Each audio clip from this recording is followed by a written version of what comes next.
ಓಂ ಶ್ರೀ ಸಾಯಿನಾಥಾಯ ನಮಃ.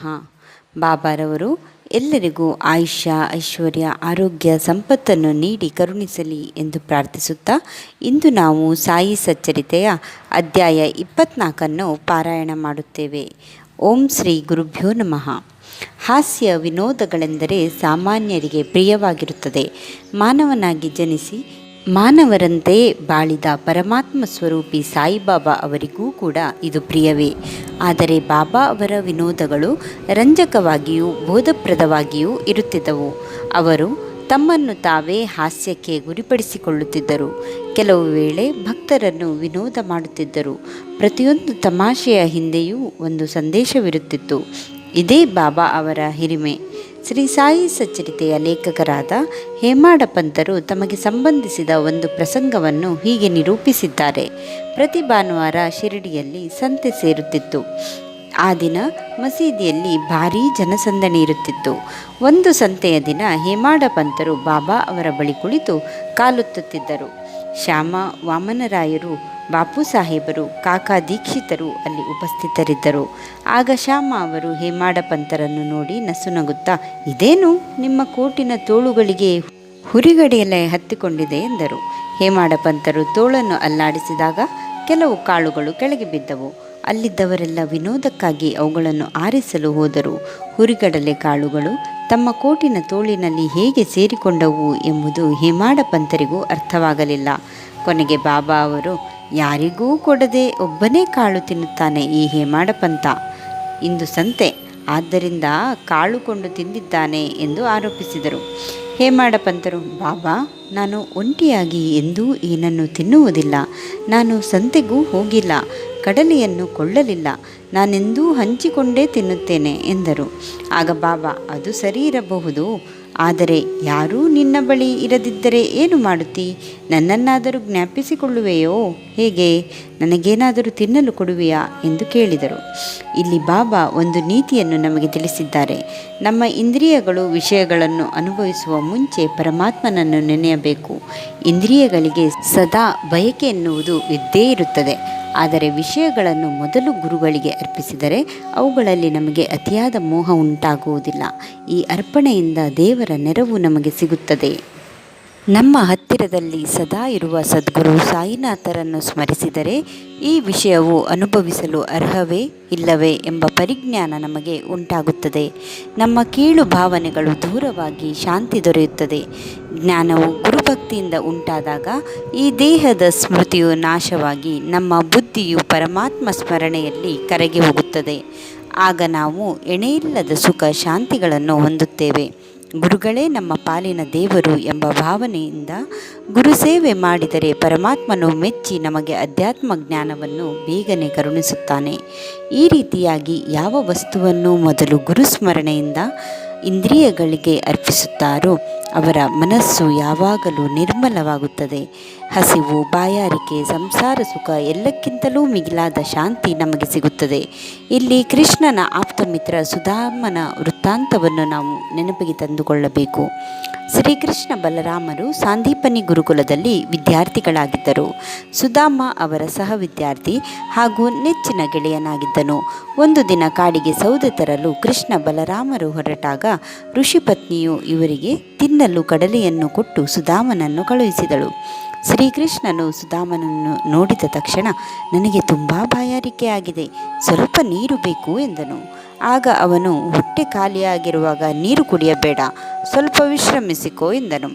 ಆದರೆ ತಾನು ಕಡಲೆಯನ್ನು ತಂದಿರುವ ವಿಷಯವನ್ನು ತಿಳಿಸಲೇ ಇಲ್ಲ. ಶ್ರೀಕೃಷ್ಣನಿಗೆ ಆಯಾಸವಾಗಿತ್ತು. ಸುಧಾಮನ ತೊಡೆಯ ಮೇಲೆ ಮಲಗಿ ನಿದ್ರೆ ಮಾಡಿದ. ಆಗ ಇನ್ನೊಂದು ನಿಯಮ, ಕಡಲೆಯನ್ನು ತಿನ್ನತೊಡಗಿದನು. ಮಸೀದಿಯ ಬಳಿಗೆ ಆಡನ್ನು ಕರೆದು, ಸುಧಾಮ, ಏನಿದು ತಿನ್ನುತ್ತಿದೆಯಲ್ಲ ಎಂದು ಕೇಳಿದನು. ಅದಕ್ಕೆ ಸುಧಾಮನು, ತಿನ್ನುವುದಕ್ಕೆ ಏನಿದೆ, ಚಳಿಯಿಂದ ನಡುಗುತ್ತಿದ್ದೇನೆ, ವಿಷ್ಣು ಸಹಸ್ರನಾಮವೂ ನನ್ನ ಬಾಯಿಂದ ಹೊರಡುತ್ತಿಲ್ಲ ಎಂದನು. ಆಗ ಸರ್ವಜ್ಞನಾದ ಕೃಷ್ಣನು, ನನಗೊಂದು ಕನಸಾಯಿತು. ಅದರಲ್ಲಿ ಒಬ್ಬರಿಗಾಗಿ ಕೊಟ್ಟ ಪದಾರ್ಥವನ್ನು ಅವರಿಗೇ ತಿಳಿಯದಂತೆ ಇನ್ನೊಬ್ಬ ತಿನ್ನುತ್ತಿದ್ದ. ಈ ಬಗ್ಗೆ ವಿಚಾರಿಸಿದಾಗ, ಏನಿದೆ ಮಣ್ಣು ತಿನ್ನುವುದಕ್ಕೆ ಎಂದನು. ಅದಕ್ಕೆ ಇನ್ನೊಬ್ಬ ತಥಾಸ್ತು ಎಂದು ಬಿಟ್ಟನಂತೆ ಎಂದಾಗ ಸುಧಾಮನ ಮುಖ ಕಪ್ಪಿಟ್ಟಿತು. ಆಗ ಶ್ರೀಕೃಷ್ಣ, ಸುಧಾಮ, ಇದು ಬರಿಯ ಕನಸು ಮಾತ್ರ. ನನ್ನನ್ನು ಬಿಟ್ಟು ನೀನೇನೂ ತಿನ್ನುವುದಿಲ್ಲವೆಂಬ ಖಾತ್ರಿ ನನಗಿದೆ. ಕನಸಿನ ಪ್ರೇರಣೆಯಿಂದ ಹೀಗೆ ಕೇಳಿದೆ ಅಷ್ಟೇ ಎಂದು ಸಮಾಧಾನ ಮಾಡಿದನು.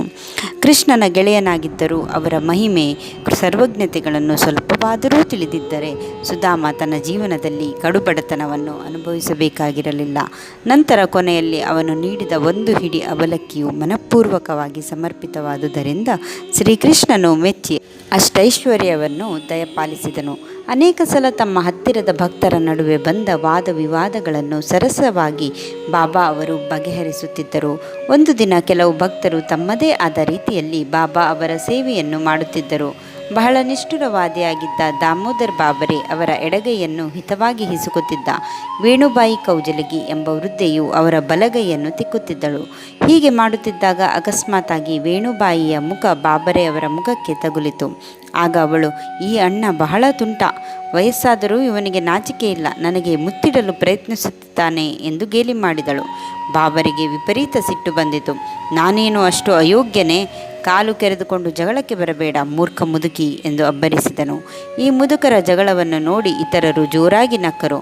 ಬಾಬಾ ಇಬ್ಬರನ್ನೂ ಸಮಾಧಾನ ಮಾಡಿಸಲು ಯತ್ನಿಸಿದರು. ಅಣ್ಣ, ಇದರಲ್ಲಿ ತಪ್ಪೇನಿದೆ? ತಾಯಿಯು ಮಗನನ್ನು ಮುತ್ತಿಟ್ಟರೆ ಪ್ರಮಾದವೇನು? ಅನಗತ್ಯವಾಗಿ ಏಕೆ ಈ ಜಗಳ ಎಂದು ನಗುತ್ತಾ ಹೇಳಿದರು. ಆಗ ಇಬ್ಬರೂ ಜಗಳವನ್ನು ತೊರೆದು ಸುಮ್ಮನಾದರು.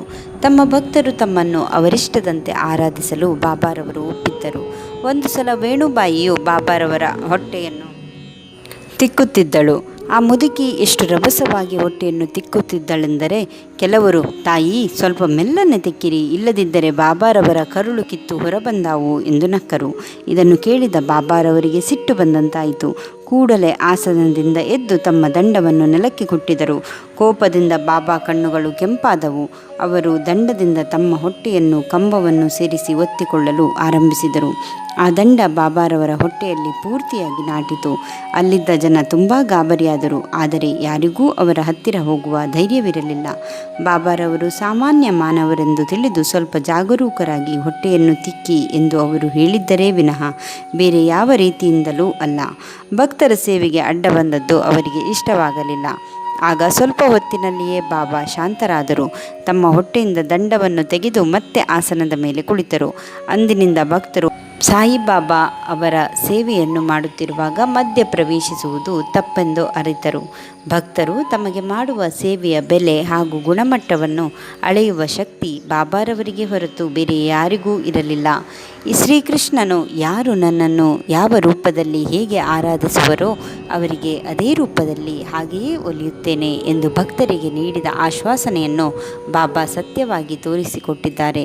ಅವರ ಪ್ರತಿಯೊಂದು ಚಲನವಲನ, ಚಟುವಟಿಕೆ, ಸಿಟ್ಟು, ವಿನೋದಗಳಲ್ಲಿಯೂ ಭಕ್ತರಿಗೆ ಹಾಗೂ ಸಜ್ಜನರಿಗೆ ಕಲಿಯಲು ಪಾಠವಿತ್ತು. ವ್ಯರ್ಥವಾಗಿ ಯಾವುದನ್ನೂ ಅವರು ಮಾಡುತ್ತಿರಲಿಲ್ಲ. ಬಾಬಾರವರ ಸ್ಮರಣೆಯನ್ನು ಮಾಡಿದರೆ ಎಂದಿಗೂ ವ್ಯರ್ಥವಾಗುವುದಿಲ್ಲ ಎಂಬಲ್ಲಿಗೆ ಶ್ರೀ ಸಾಯಿ ಸಚ್ಚರಿತೆಯ 24ನೇ ಅಧ್ಯಾಯವು ಸಂಪೂರ್ಣವಾಯಿತು. ಓಂ ಶ್ರೀ ಸಾಯಿನಾಥಾಯ ನಮಃ.